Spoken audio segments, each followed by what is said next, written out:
especially with something like the Passion that I did, the written word was very important because it was, you got all those books, the Bible, you've got the different Gospels and stuff that people are quite familiar with. Half the time, they didn't even need to read the subtitles. They could look at it and know what was going on. The Bible the world reads today may not be the complete version. Since the 4th century, a series of ancient texts have been removed from history, and the real reason may have had nothing to do with religion. These are the things Mel Gibson unexpectedly brought up on Joe Rogan's podcast. But the shocking part was not his new film. It was the way he described reality. Multiple layers of existence, coded gates, entities guarding the boundaries, and an operating system that seemed more like engineering than theology. Joe Rogan immediately fell silent. Because the more these descriptions are compared with the texts once erased from the Bible, the more strangely everything begins to match. Perhaps those writings were buried not because they were false in faith, but because they described this world as a designed system. The hallucinatory journey and words that did not sound like a script. On January 9th, 2025, Mel Gibson appeared on Joe Rogan's podcast to talk about the sequel to The Passion of the Christ, the 2004 film he directed, and one of the highest-grossing religious films in history. The audience tuning in that day expected an ordinary conversation about production, actors, and budget. They did not expect what was about to unfold. As Rogan pressed deeper into the details of the sequel, Gibson began describing the structure of the film with an unusual level of detail. He was not talking about plot. He was talking about realms. The story he described did not begin in Bethlehem. It began far earlier, at the moment when the angels fell from their original station. From there, the narrative descended into hell, moved through a kingdom called Sheol, then passed through a series of realms that, in Gibson's words, do not operate according to human time. He called the entire experience of reading the source material a hallucinatory journey. Gibson was not improvising this idea on the spot. He said he had spent 7 years with his brother Donald and Randall Wallace, the screenwriter of Braveheart, trying to understand the structure of what they were reading. Not to invent that structure, but to understand a structure that already existed on the page, written by someone else, long before them. There was one sentence Gibson repeated several times during the conversation, and Rogan paid particular attention to it. "I have never read anything like it." Pay attention to Gibson's choice of words. He did not say, "I have never thought of this before." He did not say, "The idea came to me." He used one specific word, "read." That means what he was describing was not something he simply made up. It was a real document written somewhere by someone long ago. Gibson was only the person who found it. So where did he read it? The answer to the question, "What did Gibson read?" is not found in the Western Bible familiar to most of his audience. The 4 Gospels do not describe layered realms. Paul's letters do not draw a map of the heavens. The book of Revelation offers a few scattered images, poetic and symbolic, but not a blueprint. This is something any biblical scholar can confirm. Standard Western Christianity does not contain the kind of technical material Gibson was describing. And yet, 3 ancient texts, the Book of Enoch, the Book of Jubilees, and the Ascension of Isaiah, contain exactly what Gibson described. Layer by layer, realm by realm, gate by gate, type of being by type of being, they describe these structures in such detail that they no longer resemble ordinary religious literature. They resemble technical manuals. These are not forgeries.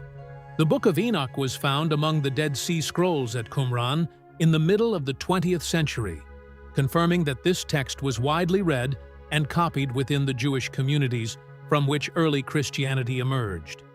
Early church theologians such as Tertullian in North Africa and Irenaeus in Gaul quoted these writings normally, treating them as genuine revelation, on the same level as books now found inside the official Bible. More importantly, the New Testament itself quotes them. Jude, verses 14 and 15, quotes the Book of Enoch almost word for word and introduces it as an authoritative prophecy. The authors of the New Testament had read these texts. They regarded them as sacred. So why are they not in the modern Bible? The official answer taught in theological schools for centuries is that these texts were excluded because they were not theologically reliable. But when we look at what actually happened to them, who ordered their destruction, in what year, and by what means, that official story begins to crack. Sheol was not a place, it was an address. Open the Book of Enoch, and the first thing that strikes you is not its mysticism, it is its precision. The text does not say, "There is a beautiful heaven somewhere in the sky." It says there are 7 separate levels. Each level has a specific function. Each level has its own class of beings permitted to be present. Each level has its own physical laws. The first level contains angels who oversee earthly affairs, whom the text calls watchers.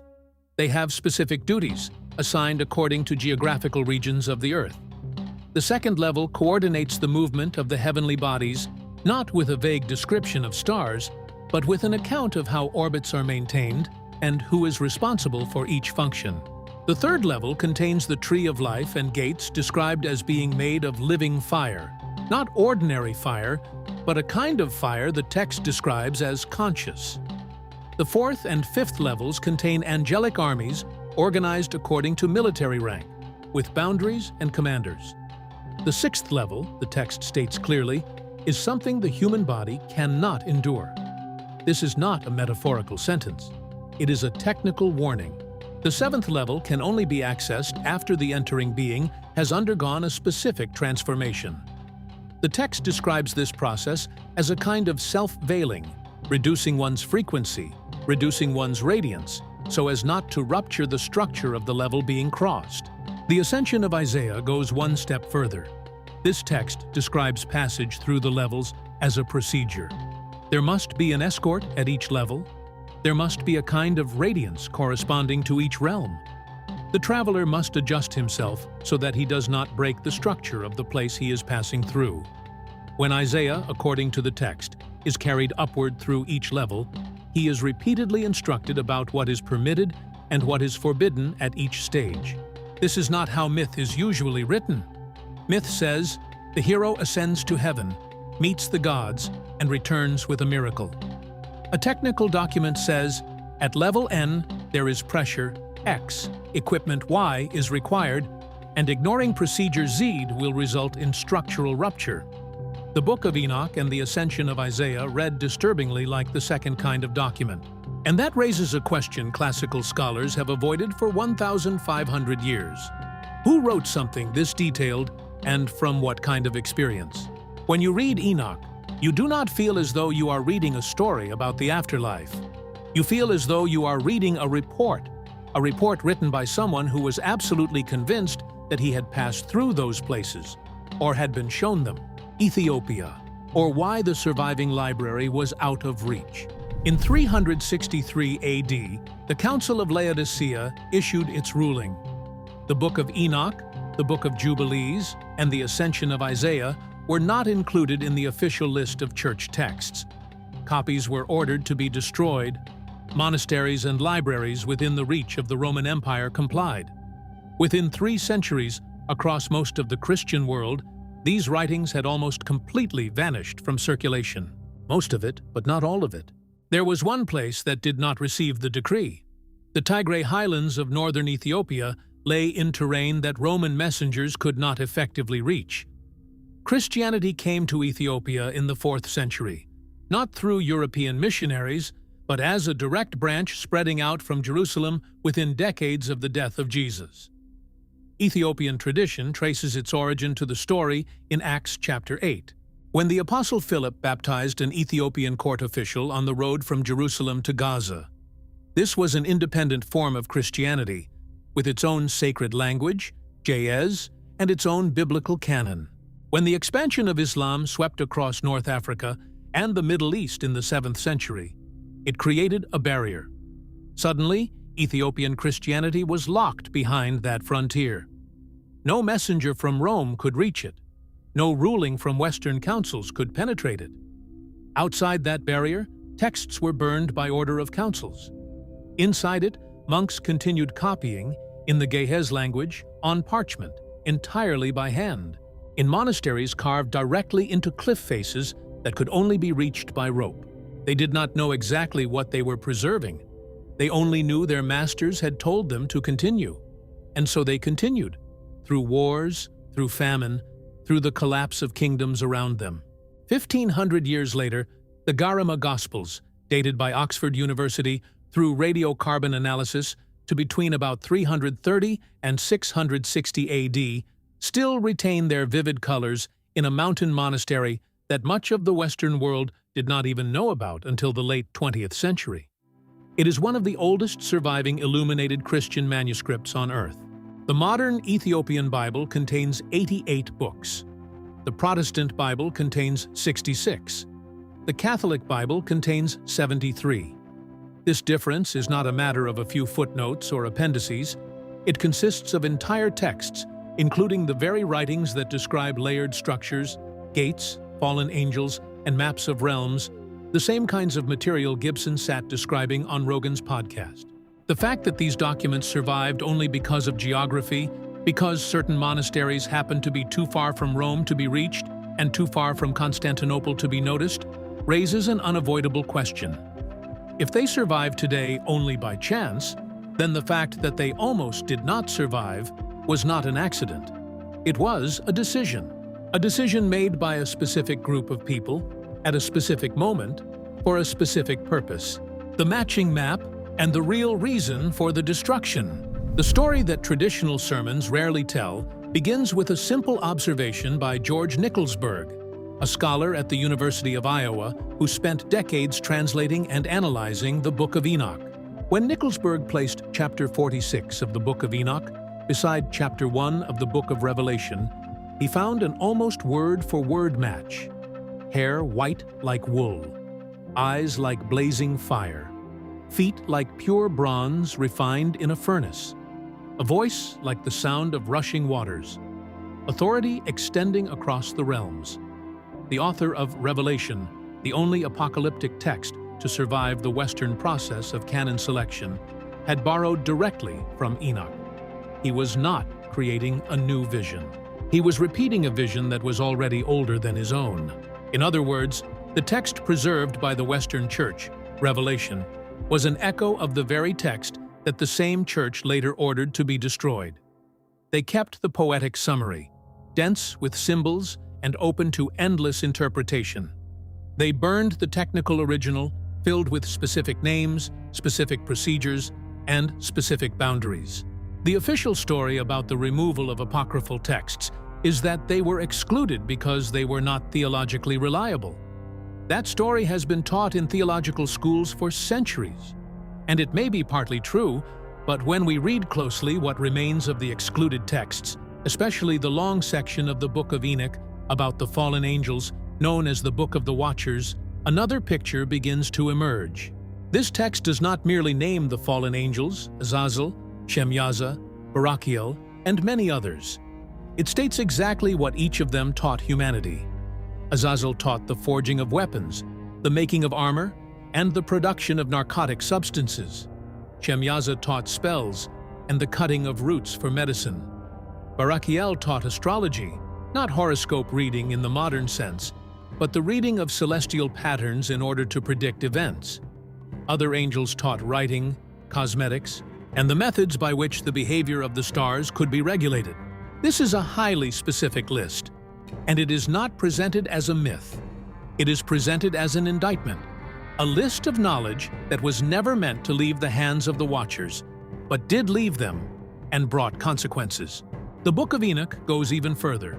It describes the exact conditions for opening gates between levels. It describes specific words, specific rites, and specific moments in time. This is not poetry. It is the kind of document that, if it fell into the wrong hands, could be used, or at least could be believed by its readers to be usable. And this is where the entire story changes direction. The destruction of these texts may not have been about controlling doctrine. It may not have been about protecting believers from false teachings. It may have been about something far more basic, controlling access, controlling who was allowed to know the true structure of reality and who was only allowed to know the summarized version, the version made safe. A document that simply says, there is a heaven and there is a hell is harmless. A document that names every gate, every watcher, every procedure is something else entirely. It is no longer merely heresy, it is a toolkit, and the leaders of the Western Church in the 4th century may have looked at it and decided that this toolkit was too dangerous for the public to access. The question Gibson did not say out loud. Put all the pieces together, and a question appears, one that almost no mainstream theologian is willing to ask directly. Rogan's silence in the Austin studio, the way Gibson spoke about the realms as if he were reading from a document, not imagining a plot. The 7 levels are described with a technical precision that no other mythological text in the world seems to possess. The texts are selectively destroyed by a specific council in a specific year. A single surviving library, preserved not because its contents were officially recognized, but because it was too far away to be burned. Are the Book of Enoch and the Ascension of Isaiah truly religious literature in the modern Western sense of the term, or are they something else entirely? A kind of blueprint, not of a spiritual belief, but of a layered structure of reality, complete with descriptions of the kinds of beings that exist at each level, complete with the laws governing movement between them, complete with a list of knowledge whose transmission was regarded as a violation of some deeper order. This is not a question about whether heaven actually exists. The more serious question is this: were there people 2,000 years ago who recorded something they themselves believed was an operating map, not a story? And was the systematic destruction of those maps the way the Western Church dealt with something it considered too dangerous for the public to access? The question is uncomfortable precisely because it does not require belief in the supernatural. It only requires us to accept that the people who wrote these texts believed they were writing something technical, and that the people who ordered their destruction may have believed the same thing. That is the only explanation that truly makes sense for why an institution would spend centuries trying to erase them so systematically. Gibson did not say this question out loud in his interview with Rogan. He did not need to. He only had to describe what he had read: the realms, the gates, the fallen angels, the structured descent through 7 levels, and let the silence do the rest. Rogan, a man rarely short of a reaction, did not react. He sat across the table and listened, and that in itself was a kind of answer. If the answer to this question is yes, even in part, then everything that has been taught about the nature of these texts needs to be read again from the beginning. The gatekeepers did not know what they were guarding. On the Tigray Plateau today, the monasteries are still there. Debre Damo, built in the 6th century, can only be reached by climbing a leather rope hanging from the top of a cliff. Abuna Yamatagu, carved directly into a stone pillar rising more than 200 meters into the air, requires visitors to climb with their bare hands along tiny footholds in the rock.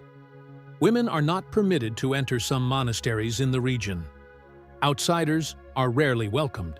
The monks still rise before sunrise. They still read the texts in Ge'ez, an ancient sacred language no longer spoken in daily life anywhere on earth. They still copy manuscripts by hand, using techniques that have remained essentially unchanged for 1,500 years. And in many cases, they still do not know that the manuscripts in their libraries are the only surviving remains on earth of documents that the rest of the Christian world lost. They did not preserve them because they understood their contents. They preserved them because their masters told them to preserve them, and the masters of those masters had done the same. And so the chain continued backward, through roughly 60 consecutive generations, without a break. This is a special kind of preservation. Preservation without conscious awareness of what is being preserved. And the paradox is this: not understanding may have been the only reason these texts survived. Someone who fully understood what they were holding might have been tempted to edit it, interpret it, or adapt it to fit the age. Someone who simply copied every word out of loyalty to tradition had no such temptation. They were living copying machines. And that is exactly what these texts needed in order to cross 15 centuries. During the 7 years in which Gibson worked on the script, he visited these libraries. Reports from people connected to the research team confirmed that Ge'ez scholars were consulted. manuscripts once thought to be lost were compared against Ethiopian copies. Some details Gibson described on Rogan's podcast, especially the detail of Christ veiling his radiance at each level as he descended, have no other source except the Ascension of Isaiah, a text that survives in full only in Ethiopian manuscripts. What no one knows is how much Gibson saw, and how much of it he will bring to IMAX screens in March 2027. March 2027. The resurrection of the Christ is no longer a hypothetical project. The film is being shot at Cinecittà Studios in Rome using IMAX cameras with a production schedule stretching across 11 months. The announced budget for both parts exceeds $250 million, making it the most expensive project Gibson has ever directed. Principal photography began on October 6, 2025. Additional scenes were filmed in Matera, southern Italy, the same location used to recreate Jerusalem for the original Passion in 2004. Finnish actor Jago Otten was cast as Jesus, replacing Jim Caviezel, who had initially been attached to the project but was ultimately replaced because of scheduling issues and the cost of facial rejuvenation technology. Part 1 will open in theaters on Good Friday, March 26, 2027. Part 2 will arrive exactly 40 days later, on Ascension Day, precisely reflecting the period between the resurrection and Christ's ascent into heaven in Christian tradition. Lionsgate is handling distribution in North America. At the American film market, international distributors were informed of an unprecedented condition.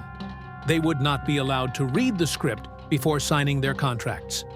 In an industry built almost entirely on evaluating scripts before investing, Gibson asked the most powerful distributors in the world to write checks based on faith alone. Nearly all of them signed. The question is not whether the film will be released. It will be released. The schedule is locked. The contracts have been signed. The question is this: when roughly 1.5 billion Christians on Earth see, for the first time, the version of the story that Ethiopian monks have quietly copied for 1,500 years, the 7 realms, the fallen angels named one by one, the structured descent through each level, the gates between dimensions, how will they react when they realize that the version they were always taught was only the summary? Joe Rogan had his first reaction in a room in Austin in January 2025. That reaction was silence. A silence that anyone rewatching the video can feel.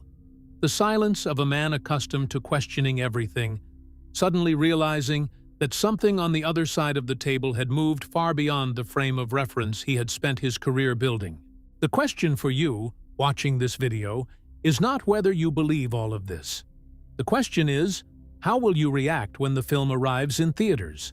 And for the first time in 17 centuries, the version of the story hidden on the cliffs of Ethiopia is projected onto screens in every major theater across North America. Share your thoughts in the comments. And if you want to be here when this unfolds in March 2027, when this discussion truly erupts, subscribe to the channel and turn on notifications. Because what is coming may change the way billions of people think about the most familiar book on Earth. And this discussion, in every measurable way, has only just begun.